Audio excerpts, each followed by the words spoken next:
Avant tout, maintenant, il ne faut pas oublier d'abonner sur la chaîne YouTube pour avoir les autres notifications qui viendront. Maintenant, aujourd'hui, nous allons démarrer notre première séance. Et que cette chaîne a été créée tout simplement dans le but d'aider les élèves, c'est-à-dire d'aider les apprenants, surtout ceux qui sont en classe de 3e ou bien de terminale, mais aussi sans oublier les classes intermédiaires. Si donc notre cours c'est les déterminants,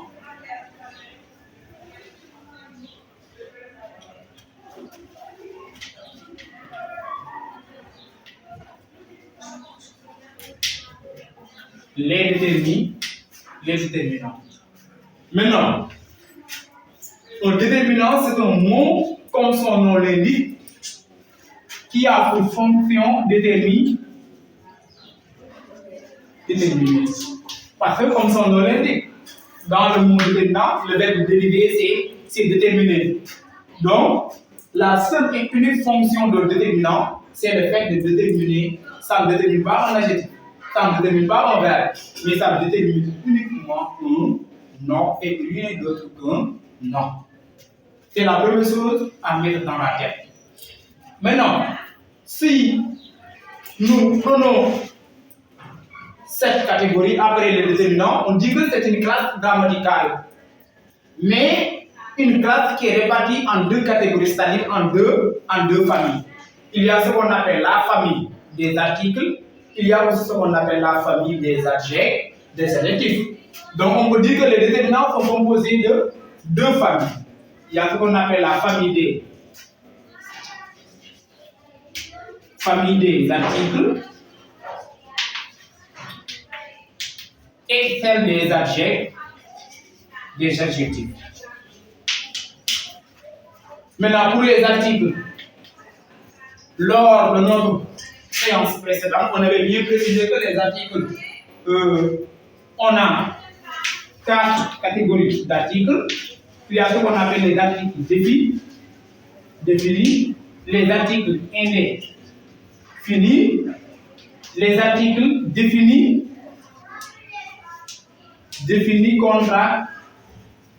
contractés, et enfin il y a les articles partitifs.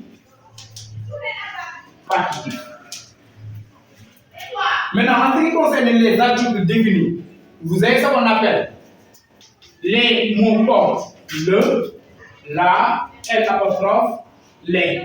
Pour les articles indéfinis, vous avez un, une, des. Pour les articles définis contractés, vous avez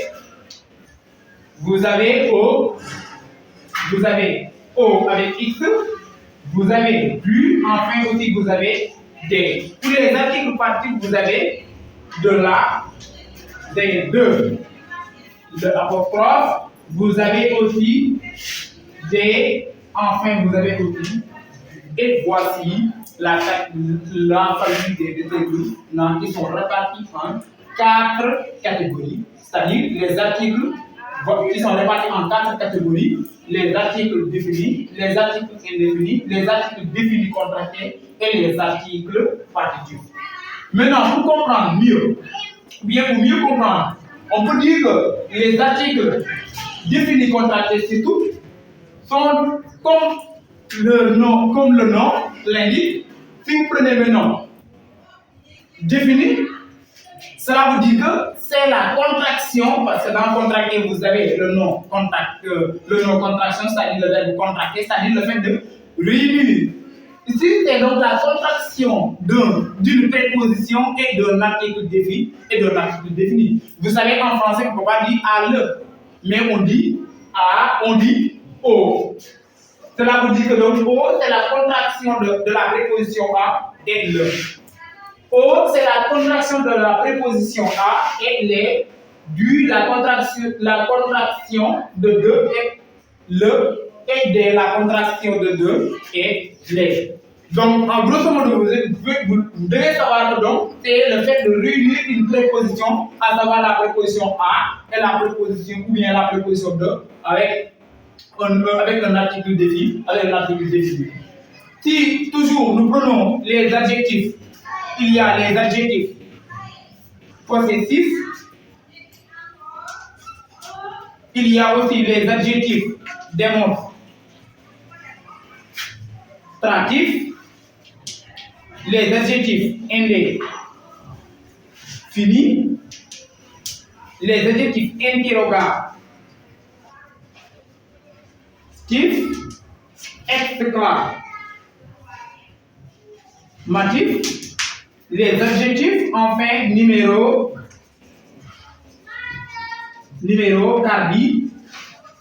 cardinaux. Vous voyez, numéro cardinaux. Maintenant, en ce qui concerne les adjectifs possessifs, après on en parlera, toujours on va donc continuer avec les adjectifs sur l'explication. On a dit que, attention, avec le, la et l'apostrophe et les. On a dit que ce sont des adjectifs définis. Cela veut dire qu'ils sont des déterminants. Et je l'ai dit dès l'entame de mes propos, un déterminant se place uniquement devant un nom qu'il détermine.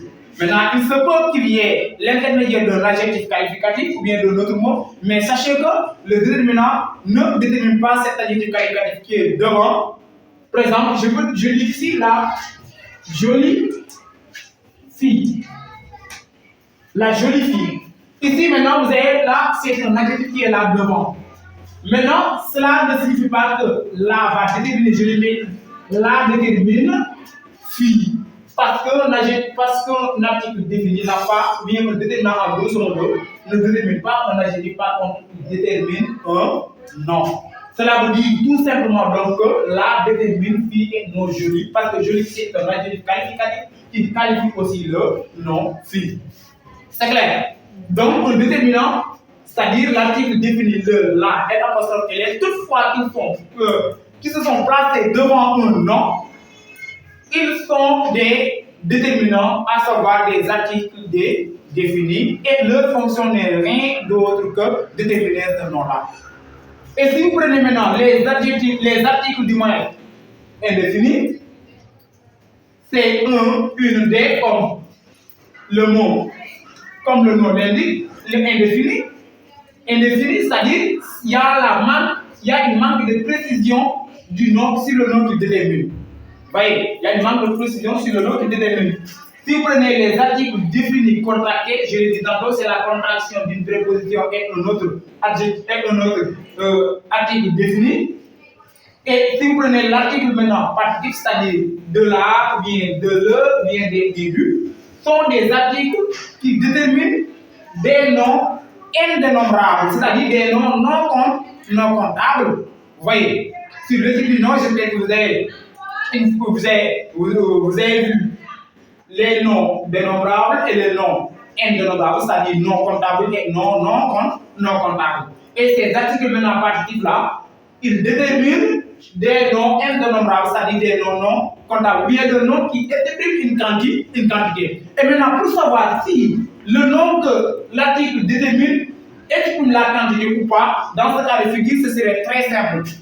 Il s'agit tout simplement de remplacer l'article par un peu de, ou bien une certaine quantité de.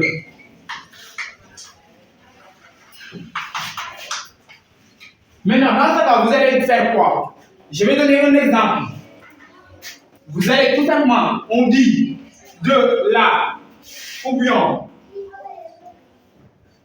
le plus souvent, vous avez des aigus. Maintenant, si on prend ici, cette